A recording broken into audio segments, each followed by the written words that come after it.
안녕하십니까. 반갑습니다. 오늘은 이제 사업 시장에 대해서 조금 말씀을 드리겠는데요.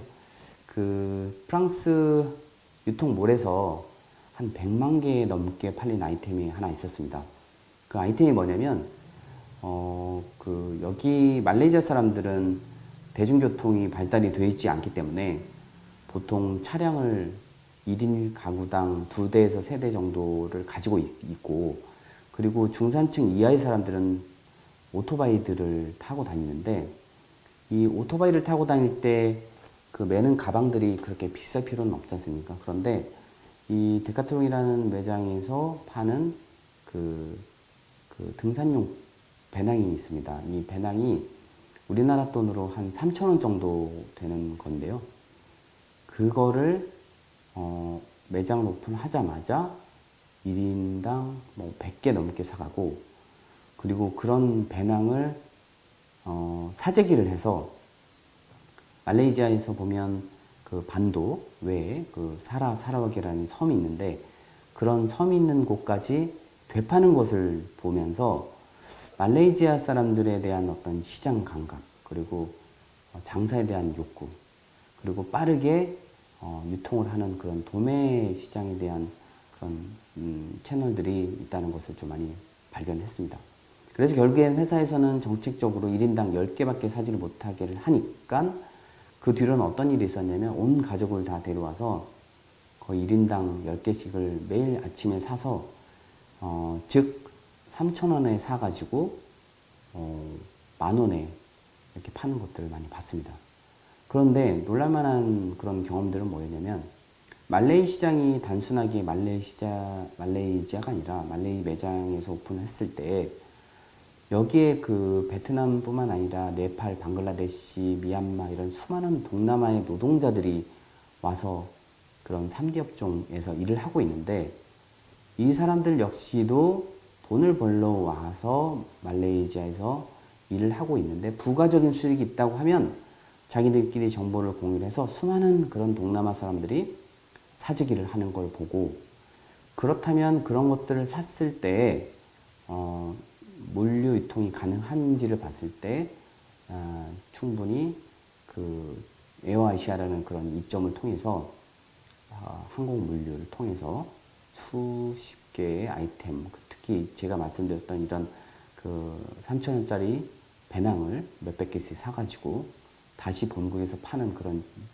무역업을 하는 것들을, 보따리 생활을 하는 것들을 보면서 말레이시아 시장 자체의 그런 좋은 아이템들은 단순하게 말레이시아 시장만이 아니고 빠르게 펼쳐나가는 테스트 마켓이 될 수 있다라는 좀 생각을 했습니다. 그래서 그 2만 개 아이템 중에서 동남아에서 어떤 게 잘 먹히느냐, 어떤 시장이 잘 먹히느냐를 판단을 했고, 그 아이템 중심으로 브랜딩 구성을 다시 하면서 그리고 업종, 그러니까 스포츠 카테고리를 또 변경을 하면서 이렇게 현지화시키는 과정들을 말레이시아에서 경험을 했었습니다.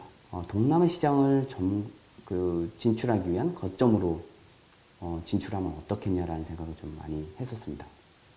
실제로 인도네시아와 말레이시아 쪽은 바하사 문화권이라고, 언어도 같은 계열이고 문화권도 같습니다. 그래서 말레이시아에서 성공한 브랜드들은 인도네시아에서 성공할 브랜드가 가능성이 굉장히 높고, 말레이시아 화교들이 좋아하는 브랜드는 중국, 심지어는 동남아에 있는 모든 화교 계층들, 특히 중산층 이상의 시장에 진출하기 편하다는 판단을 했습니다. 여기에 이제 인도 사람들이 또 의외로 인도와 중개무역을 많이 하는데요. 인도 사람들이 좋아하는 브랜드 역시 인도 시장에서 먹힌다.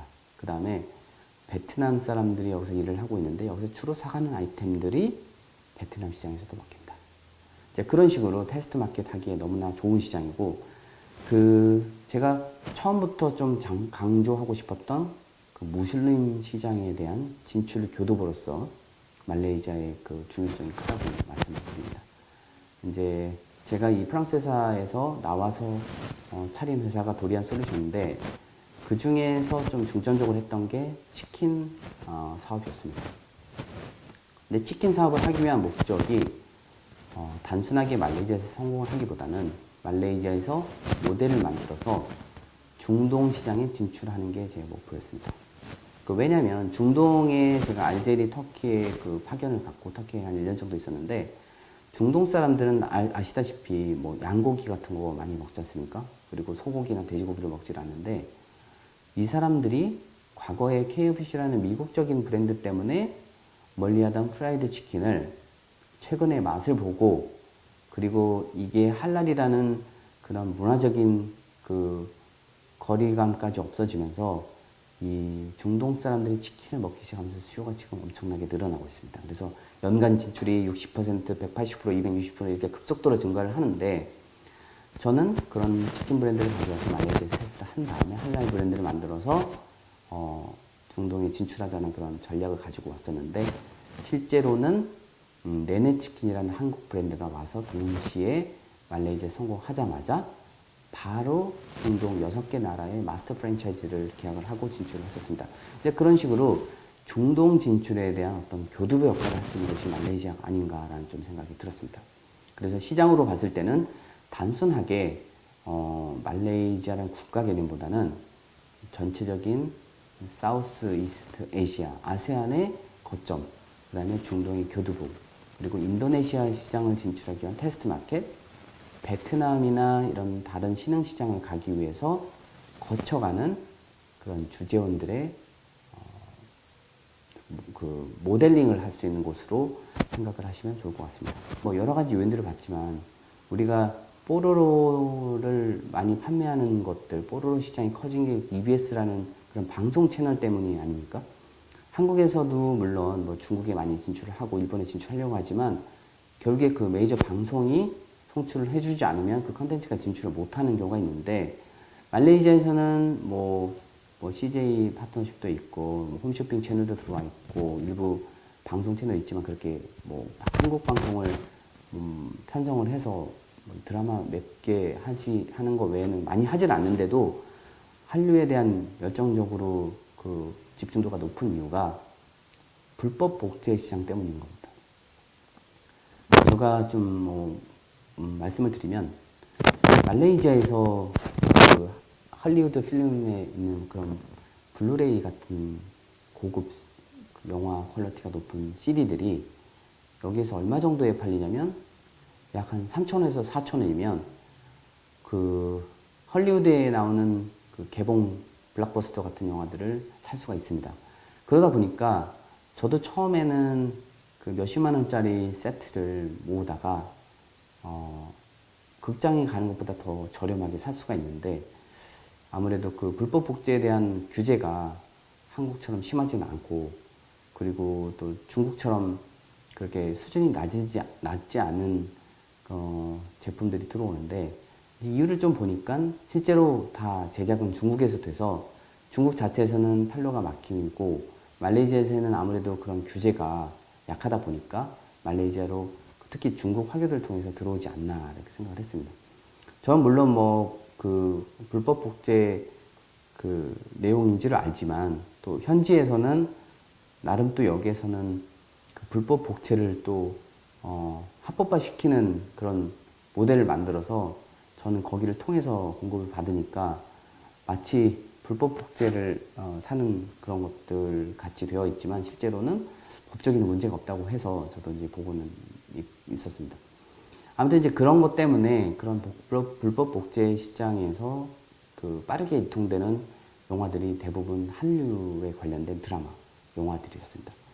저도 그 별에서 온 그대라는 드라마를 본 적이 없었는데요. 이 말레이시아에 와서 그 DVD 세트로 10,000원에 전체 다 있는 거를 빌려서 볼 수 있어서 그걸 빌려서 다 봤는데 그 실제로 뭐 군함도 그리고 뭐 부산행 이런 이제 극장 개봉장 같은 경우는 거의 매진해 있었고 또 동시에 이런 그 CD로 다 팔리고 있고 DVD로 팔리고 있고 그리고 굉장히 빠른 한류 그런 드라마 영화들을 보기 때문에 그런 한류에 대한 니즈가 크다는 것을 그렇게 좀 알 수 있었습니다.